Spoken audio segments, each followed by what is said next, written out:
Hello, and welcome to this second session of personal reflections, really, on the situation facing Gaza and the Palestinians and Israel in general. It was quite encouraging, the number of appreciative comments that came in last time. So I thought it was worth maybe continuing this one. And I thought to focus this time on looking ahead. What possible future can there be? We think about the rubble in Gaza. I mean, vast swathes of Gaza are now left completely in tatters. People's homes, businesses, shops, hospitals, schools, the whole infrastructure of a society which was already creaking and only just coping, now completely decimated. The population of Gaza driven down far into the south of Gaza and now being told to move elsewhere. But where? People with no food, no water, no electricity, no power, and no health services. You have a society which has been completely pummeled out of existence. So where do you go? If there is a ceasefire, which people are calling for, if we have a ceasefire, what then? There seems to be very little in the way of planning, and a lot of questions being asked about the proportionality of what has been taking place. But in all of that, it's also quite easy to lose sight of the fact that Israel is a country in turmoil, in trauma, feeling under existential threat in perhaps a way they've never done since the foundation of the state. And Jews around the world feeling somehow a shiver of terror gripping them, something which maybe doesn't make much sense to those who see the suffering in Gaza and say, let it stop, what's all this about? But then this very, very articulate, very vociferous defense of Israel, and basically saying it can do whatever it likes to ensure its survival. So last time that I was doing my little reflections, I brought up a graphic. Let me see if I can get this one back up. Here we are. So this was where I was looking at things last week, basically trying to say where are we in all of this? What is the basic way of seeing through all the fog of all the commentary and so forth? And apart from the West perspective, which is something pertinent to me and to my experience, looking at the situation, I thought that we were really facing a challenge about healing and trauma, and that the four things which had been really key in the way I was looking at things when I was living in Bethlehem, and I think even more true today, is humanity, politics, religion, identity and story. And these four elements all sort of weaving in together, creating a situation which for decades has left communities traumatized and acting out of their trauma. So that's sort of where we were last time. But what I want to do this time is really look now at what I think, from what I remember when I was in Palestine, what is it that is really at the core of why this problem is never solved. If we can get to that, then maybe we can begin to see one, why what is happening at the moment is happening the way it is, and what fundamentally needs to change in order to be able to move forward. I remember when I first went to Bethlehem, I was hosted by a family there for a barbecue, and we went to their sort of little farmstead out in Makrour, which is a arable area, country area outside of Bejala, which is on the outskirts of Bethlehem. It's a beautiful, beautiful, beautiful area. And we were sat in their little house on the land, and excuse me, my cat has decided to join us. Puss, come on. That's better, before he knocks everything over. So we were having this barbecue and talking to the family. They're very sort of middle class business people, built up a business over many years selling shoes. All three sons were involved in the business and so on. And we were sat there, and the older gentleman pointed to this road, very nice road, and he said, "I can't cross that road." I said, what do you mean? There's a road. Why can't you go on the road? It's a settler road. Oh, okay. And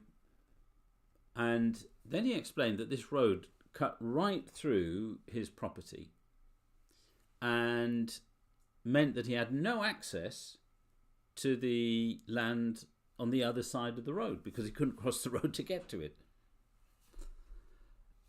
And they didn't pay him even for the land that they'd taken for this large track of road. And then the thing which I think really bothered me very, very much, wasn't simply the fact that that was wrong, was that in the way in which it had been built, they dumped a whole load of rubble and stuff, which was blocking the track up to the house from the main road that they could access. And he and his sons went to clear it, and the Israeli soldiers started shooting at them. So they're on their own land, and they are removing rubble, and they're getting shot at. Now, however complex the politics, humanity is a very simple reality. Human beings are human beings, and everybody has the right to be treated with dignity and respect. And when we don't get treated with dignity and respect, I think all of us have a natural reaction, which is to feel very angry. And you respond and you say, "Hey, this isn't right. This isn't the way you should treat somebody." That's a normal and actually necessary reaction. If somebody is not treating you as a human being, then there's a sort of defense mechanism that kicks in, and a right one too, to say, "Hey, you don't treat me like that." And likewise, when you see somebody acting as a bully in a school, for example, you intervene to stop the bully intimidating the other child.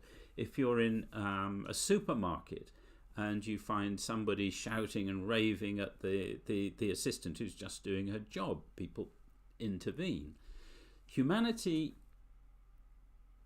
can have all sorts of big issues, but when you lose that basic sense of mutual respect, you're really not going to go anywhere very fast.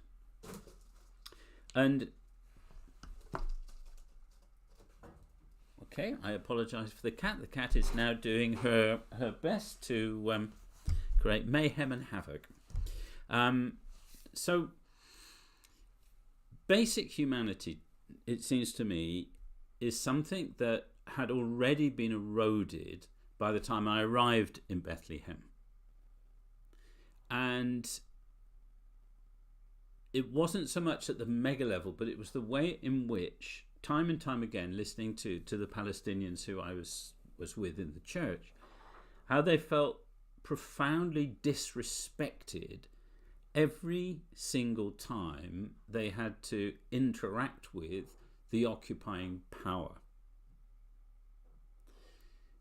Whether there's an occupation or not, that experience of being humiliated, degraded,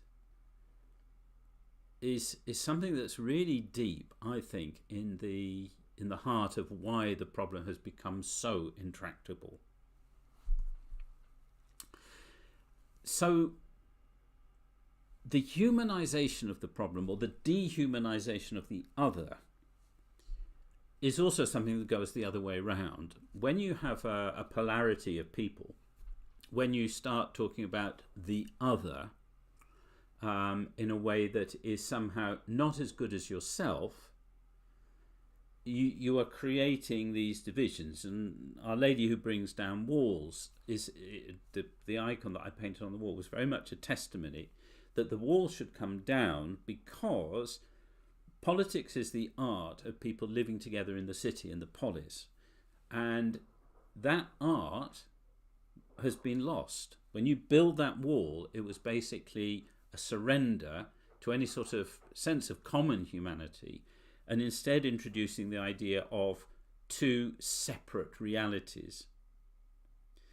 And you know the adage in English, out of sight, out of mind, is very true in this case. If you not only see the other community as very other, but then you build a great big wall between you so you don't have to even see them or deal with them, at that point the othering becomes really very intense and toxic. And it also happens the other way round, because compassion means being with people. And it was very interesting listening to many stories from people talking about what it had been like when they were younger, before the wall was built, and how they would work in Israel, how they would do business with Israelis. They had friends, and then likewise talking to Israelis. Really very sweet memories about the friends that they had, who they used to go to each other's weddings and share the stories of their children, and just those really good basic human things that human beings enjoy talking about. But this wall and this separation of peoples in principle meant that you lose sight of the humanity of each other. Now, you might do it in terms of protection or ideology or all sorts of things, but the basic effect is that you lose sight, literally, of the humanity of the other. And I remember talking to somebody who was an Israeli tank operator, and we were talking generally, and I was living in Bethlehem, and after a long conversation, he sort of said, he said, I just want to turn my tank on Bethlehem and blast it to pieces. I mean, I was really quite shocked at this sort of blatant, total othering of this community, of these people. However you feel about the situation and the policy, to have that as a sort of emotion and feeling that you can then put into words with no shame. And this is just an ordinary person. Now that builds on that experience I had when I first arrived. When I was coming in the taxi from the airport, all Arabs are terrorists, was the first question I was asked by my taxi driver. I said, why do you want to go to Bethlehem? All Arabs are terrorists. Now, this was back in 2008. Everything on the other side of the wall was hostile, dangerous, a threat. And those of you who've been to the Holy Land might have seen these red notices as you drive into the West Bank saying Israeli citizens shouldn't go in here, it's dangerous, they can't protect you, etc., etc. So this really heightened sense of fear. And even pilgrims being told, if you're going to go into Bethlehem and you really need to go, then don't stay there, you've got to go, come back out, stay with your guide. The messages, the subliminal messages, time and time again, are that these aren't really normal people. They're somehow dangerous. and a threat. And there was one time, about 2009, I went with a friend of mine from Hebron, a very secular, he looked very Italian guy, and we went to Jaffa, got lost, we're trying to find our way back. And so we went into this hairdresser's. And it was owned by a Christian guy. There was a Muslim girl sweeping the floor, and there was a Jewish guy who was the client. But they obviously all knew each other, and he was basically having a social time. And it was very, very friendly. And the Jewish guy was very avuncular. And he said to us, we all get on. Israelis, we're all Israelis. And whether Muslims or Christians or Jews, we're all friends. And this is great. But then he said, the problem is those on the other side of the wall. Now, my friend came from the other side of the wall. We didn't realize that this guy was Arab and that he came from Hebron. So he was saying, they want to kill us. It's in their textbooks. They hate us. And, this real guttural feeling of fear, of being under threat from these people. And he was somebody who was quite happy being in a barbershop, an Arab barbershop, with a Muslim and a Christian working, because they were somehow his Arabs. But this wall had constructed a division so deep and so toxic that it was touching him with incredible fear. A real existential threat, which was something that he felt so strong. You could feel it in his passion. This was a guy, he wasn't sort of making political points or stuff. He was talking about how he felt. Now, very easy to sort of say, okay, so the Israelis are full of this sort of toxic fear, and they're projecting it at these poor Palestinians on the other side of the wall that they no longer know, and they feel anger and hostility to. But it also goes the other way. And I remember being in Hebron, and I'd ripped my jacket, so I needed to go and get it repaired. So I found a tailor, and he was very nice and very friendly, and very concerned about my jacket. And then I asked, we exchanged names. And his name, and I was really so shocked when he said this, was Abu Hitler. Now, for Arabs, when you have your first child, you become Abu, father of the name of your child. So this guy had named his first child, his first son, Hitler.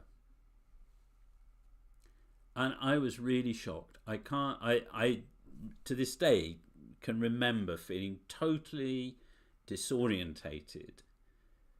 Never in my wildest dreams could I imagine anybody, let alone this very friendly, sort of ordinary guy, naming their child Hitler. Maybe some far-right fanatic with, swastikas and tattoos and all that sort of thing. But this guy wasn't like that. And I wanted to understand what that was about. And I said to him, but how could you call your son after Adolf Hitler? He's such an evil man. He said, I don't care. But the enemy of my enemy is my friend. Chilling logic. And so that's an example of how 70 years of this very brutal, vicious occupation, this othering of other human beings, of making them the polar opposites, dividing them, alienating them, runs very, very deep and is very, very dangerous. And it's not so much about trying to find a political solution that they can dream up in Washington or in Brussels or between politicians. I mean, they've had decades to do that and they haven't managed this yet. I think the fundamental problem is because people have lost sight of how the whole situation has caustically dehumanized the entire population on both sides. It has stripped the vision of a common humanity and replaced it with a very extreme form of othering. I am not him and he is not me. And this is what is the biggest obstacle to the future. And what is happening at the moment in Gaza is these stories on steroids. And that's why it's really so serious. I want to show you a little video. It's just a clip that was taken by some IDF soldiers, I think, in Gaza just the last day or two, I think. And just look at this.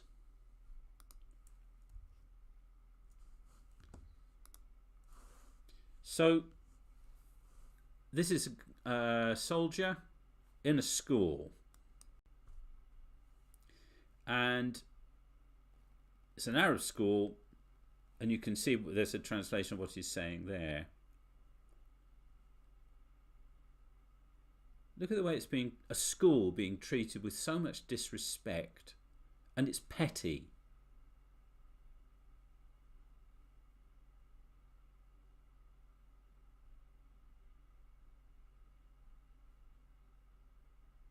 It's the pettiness of it, I think, that really gets me. You know, this shows you what's really going on in the back of people's mind. These soldiers.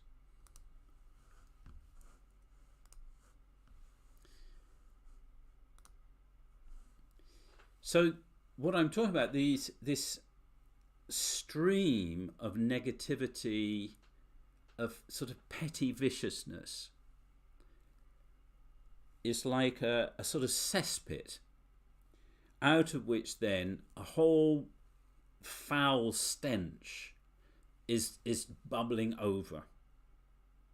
The attacks on southern Israel on October the 7th, it wasn't just that Hamas attacked military targets, okay, in a war that would be somehow justifiable, but the way in which they targeted children and separated them from their parents to kidnap them, little children, babies, elderly people, sick people, carting them off for their own use, to use as these bargaining chips. That is a war crime, and it's a crime against humanity. So you can see that maybe it was intended and planned as a military operation where they were going to seize, I don't know, combatants and whatever.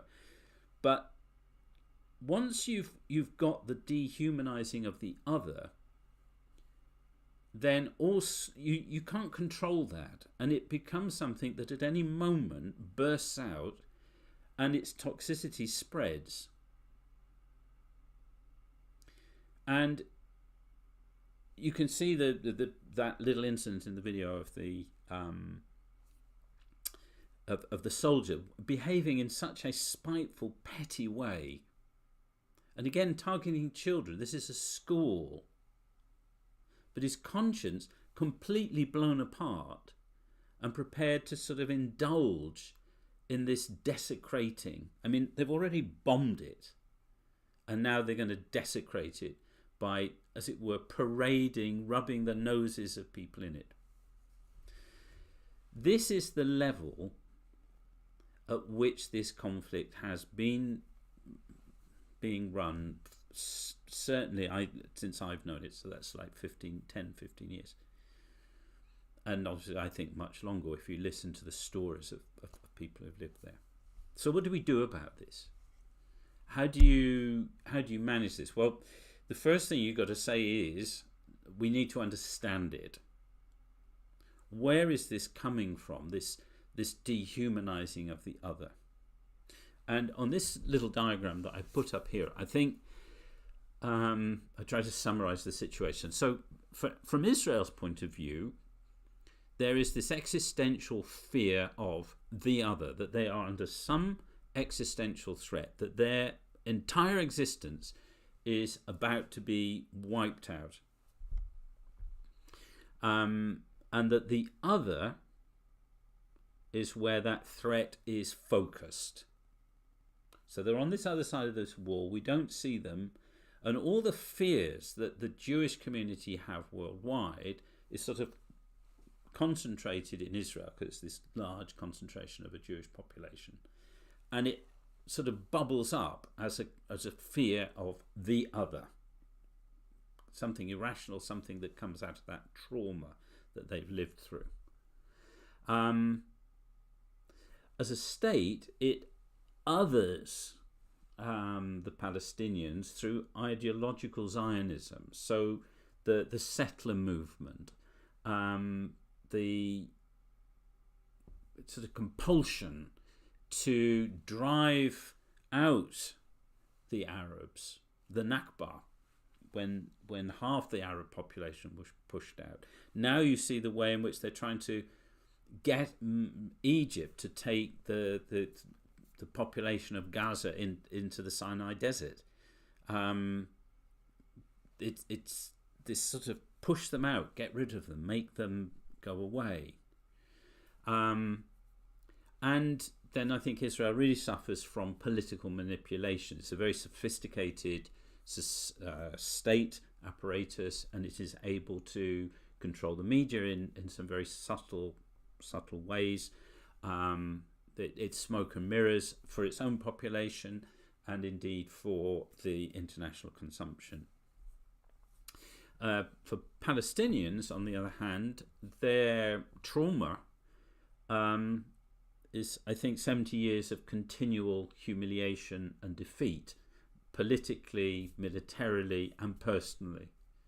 The checkpoints, the way in which every aspect of their life is not under their control, so they have to get permissions to do anything. Basically, they're under suspicion all the time. It is like a prison camp. And okay, you might be a little bit more senior in the hierarchy and have a few privileges, but nevertheless, the fundamental experience is you do what we tell you, and if you don't, well, we can do what we like. So we take your children, we lock them up. We take your children, we put them in administrative detention, and there is nothing you can do about it. The whole thing is rigged against you. You are a non-person in our state. And even if you're an Arab in Israel itself with an Israeli passport, you're still very much a second-class citizen. So this sense of humiliation of being second class or third class or no class is really something that's been going on now for 70 years. It's a deep interiorized trauma. And while Israel has its sort of very highly charged ideology of Zionism, there is no ideology of anything in Palestine. That you've got lots of competing secular, religious visions, but no strong sense of what the purpose of Palestine is, what its destiny is, what its glory is, what it's about, what it's trying to do. So it's very confused. And this really, I think, is largely because there's a very weak leadership. And that's in no small part because the Israelis have made sure that anybody who could show leadership is neutered. So, people go on about the Palestinian Authority and being weak and corrupt and this sort of stuff. But that humiliation that I spoke about has been meted out to the Palestinian Authority and Mahmoud Abbas time and time and time again. I really feel sorry for him because the man has kept his dignity in the face of continual humiliations. He's walked the walk, he's walked the extra mile, even giving security cooperation with the Israelis, delivering security from the West Bank for Israel, handing over Palestinian militants to the Israeli authorities. And yet, every time there's a concession like prisoner releases and this sort of stuff is handed to Hamas. And the Palestinian Authority, that's this partner for peace, is given nothing but humiliation. And that plays out in the community because people feel they can't trust their leaders, that their leaders are selling out. And it's led to a situation where people feel just hopeless. Where do you turn? Where do you go? And it all becomes then politics is very petty and all this sort of stuff. So it sort of shrinks the sense of who we are, and it's a sort of cowering effect that really neuters constructive, positive nation building. And in a situation that we now face in the Holy Land, this lack of sophisticated, mature leadership, and of no clear vision of what it means to be a Palestinian and the future, the corrosion of all of that because of the occupation really leaves the future very, very, very dangerously weak. And these very negative forces having the run of the place.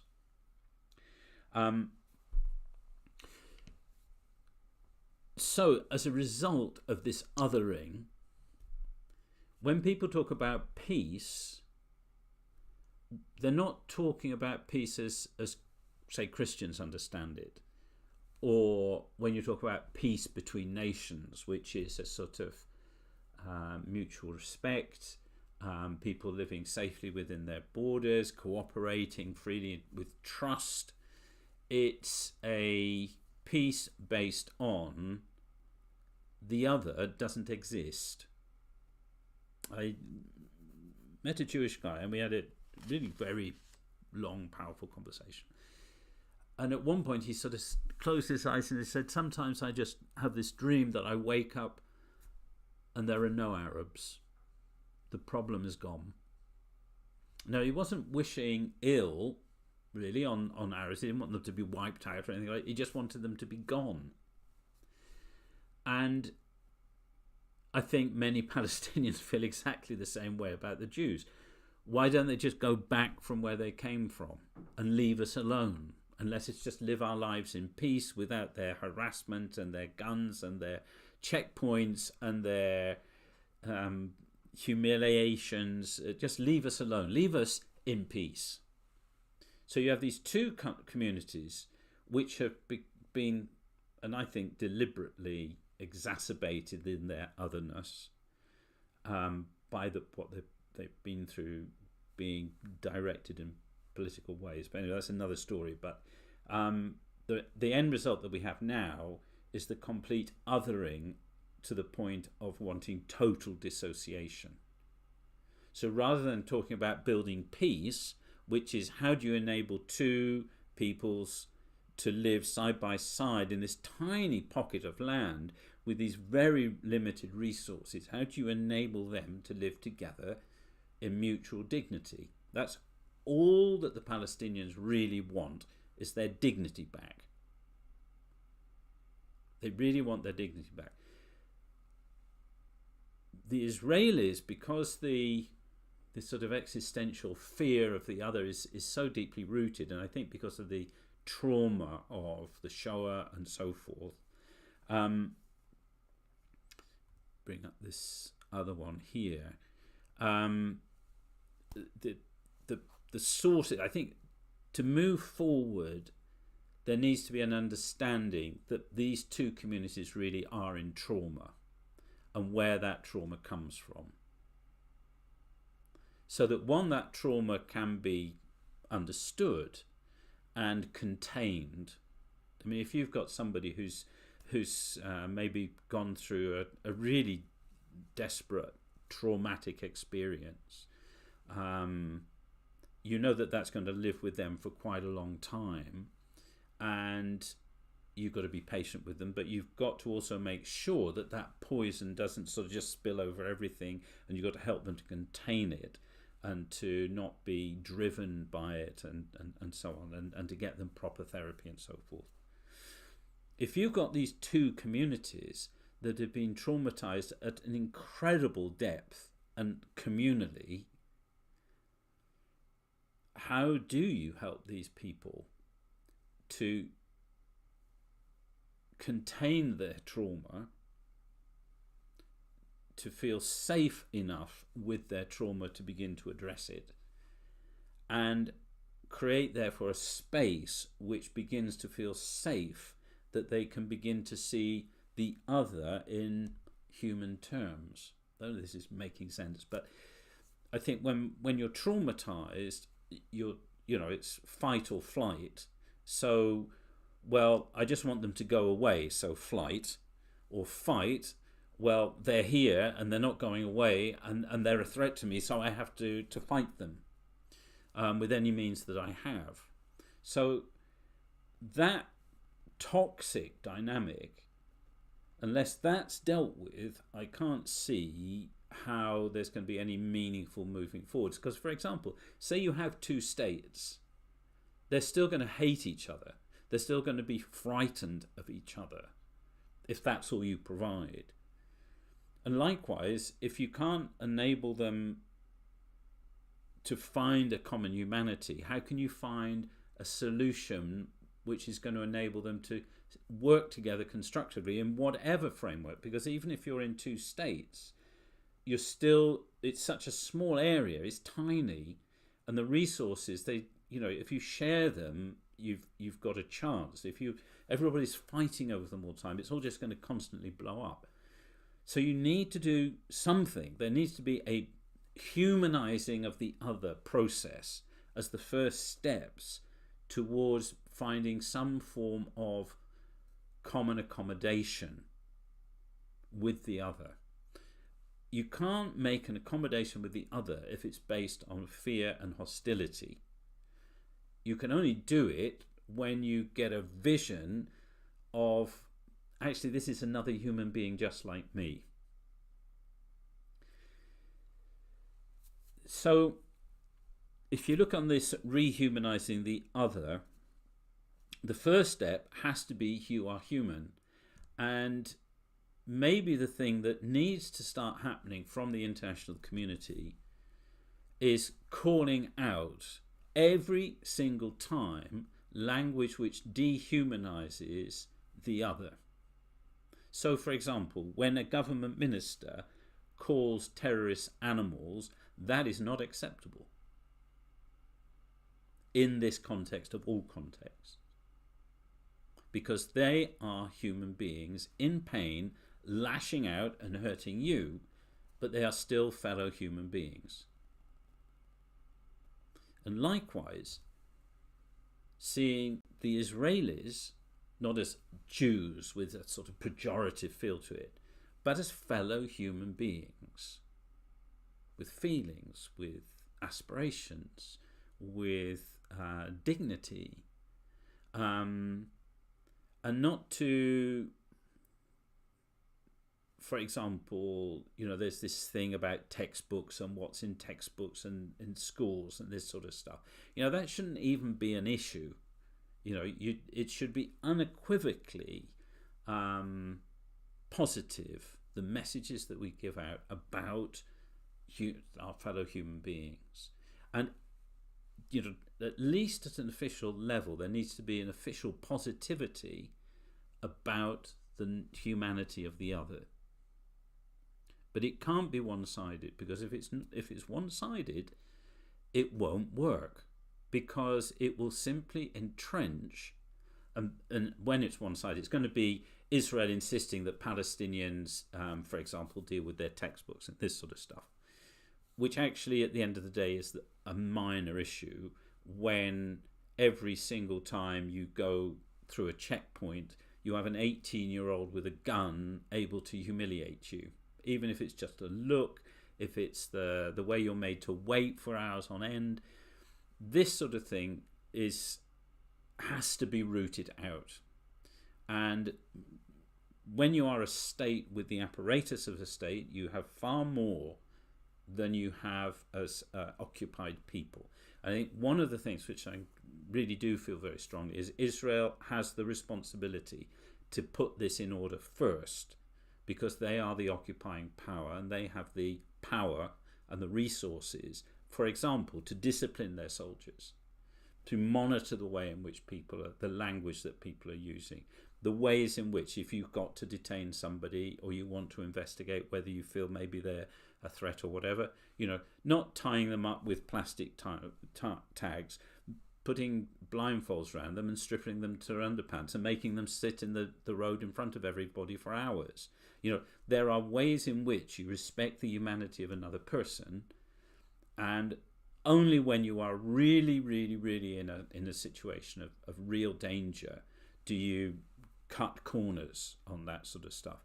You don't say, because I think we're in danger, therefore we cut that. Likewise, human beings should have equal rights, so there should not be in the occupied territories a different legal system than there is in Israel proper. It should be the same courts, it should be the same law for everybody regardless.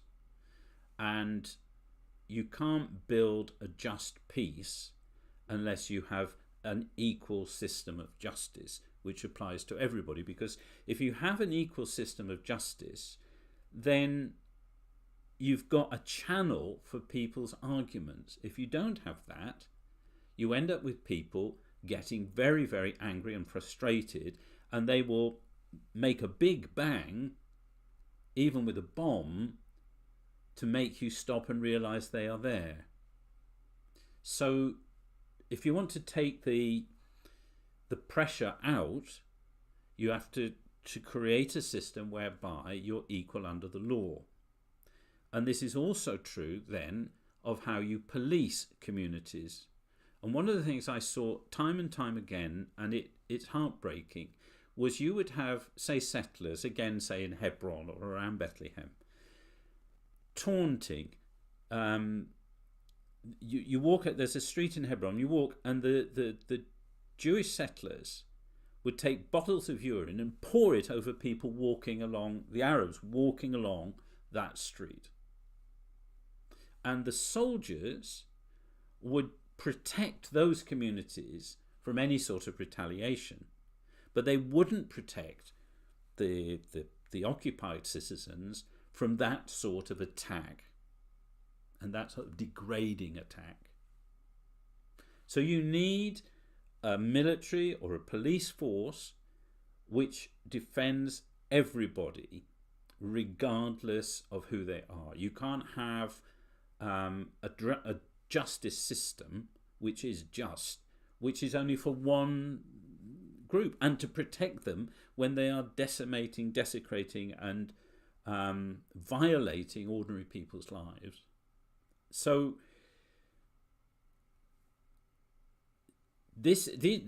how possible this is, I don't know, but it seems to me this is the sort of thing you have to get right before you can even begin to address issues of how you enable the political shape or to emerge or to reform. Because unless you can say you are human and I am human, and in the way in which we live side by side we are equal before the law, then you can't move towards I am my brother's keeper. And the only way that you can really feel secure and safe, and remember these are two traumatized communities which feel the very opposite of that, the only way you can build that is to reach the point where compassion for the other is so strong that you will become your brother's keeper. That's where real security and safety lies. Now, that's a long, long, long, long path to reach that, but that has, I think, to be the goal. That's what civil society needs to be nurturing and building up. That's where international aid should be going. The United States pouring billions of dollars into Israel for armaments, for bombs, for security apparatus.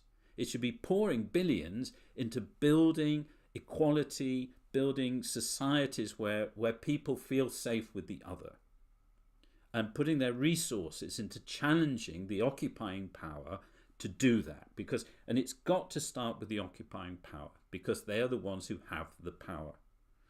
That's not about being anti-Israeli. It's not about being prejudiced in some way, but it's saying if you take the power over somebody else and you are bullying, because that's what basically we're talking about. If an 18-year-old with a gun can make a 45-year-old man wait in the sun for hours to have their papers checked or for them to be interrogated or whatever,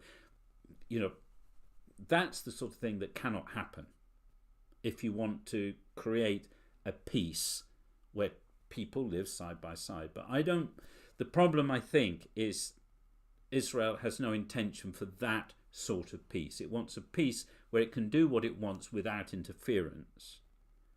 And its idea of a peace process was to create basically a separation between these communities, and they can go live over there as long as we've got our bit over here.